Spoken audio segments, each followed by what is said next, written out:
Hi, friends. We're going to be talking about Holy Friday evening, the Lamentations, and the burial of Jesus. I'm going to hold up an icon here. It's a beautiful icon. You'll see the four evangelists on the four corners. You'll also see symbols when Christ was removed, unnailed from the cross by Joseph of Arimathea. And here he is. The icon of the Epitaphios, Christ in the tomb. Holy Friday evening is filled with melodies and customs that are hundreds of years old in the Orthodox Church. Bright, colorful flowers decorate the tomb of Christ, and we're familiar with the long procession around the church. We hold candles, we sing long hymns, and these are the things that we see, we hear, we smell the rose water that the priest sprinkles around the church to all of the faithful as he also throws and tosses the flowers around us. These are the events that take place during this evening's service. But the theme is really Christ's descent into Hades. Hades is the place where the dead people went, their souls went. It was called Hades. It was like a kind of a holding place. Adam and Eve were there. Moses was there. Everybody who had died up to the point, up to that very moment when Christ died, were there. Everybody was there. Everybody who was dead.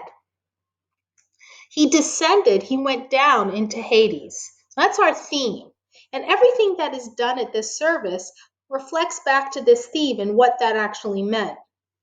You may recall standing with lit candles in church while the priest is in front of the beautiful kouloulion decorated. The altar boys are all around. The beautiful myrrh bearers in their white dresses are also standing with their baskets of flowers, ready to be the myrrh-bearing women. They're representing the myrrh-bearing women that went to Christ's tomb. And we sing three beautiful, beautiful hymns. They're called the Lamentations. Lamentations comes from the word lament. Lament means to be sad and sorrowful. And we are sad and sorrowful on Great and Holy Friday because our Lord has been crucified. Horrible, horrible death. And we sing words to express our sorrow. But we also hear words in these hymns about Panagia, Mary, and how she and Jesus have a conversation. When he is nailed to the cross, she is talking to him. And I want to read you a little bit of their conversation that we hear in these hymns. Have you ever heard of a mother call their child sunshine or you are my sunshine? We know that song.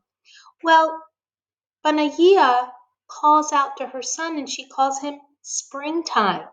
We know that in spring, things are reborn and start to grow again, like our faith. So Mary, Panagia, the Theotokos, calls her son springtime. Oh, my springtime. And she feels so sad. Why do you have to die? And then Jesus says to his mother, don't worry, mother. I know what I'm doing. He restores her faith. I want you to think about how families feel about each other. This was a mother and a son. It's very real.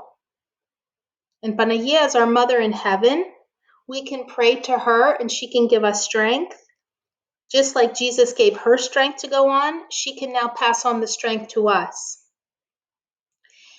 After this, the service sort of transitions and we start focusing on Christ's descent into Hades. He died, but he also descended and he was one of those people in Hades, just like everybody else that I told you who was already there. Christ was one of those people too. He died.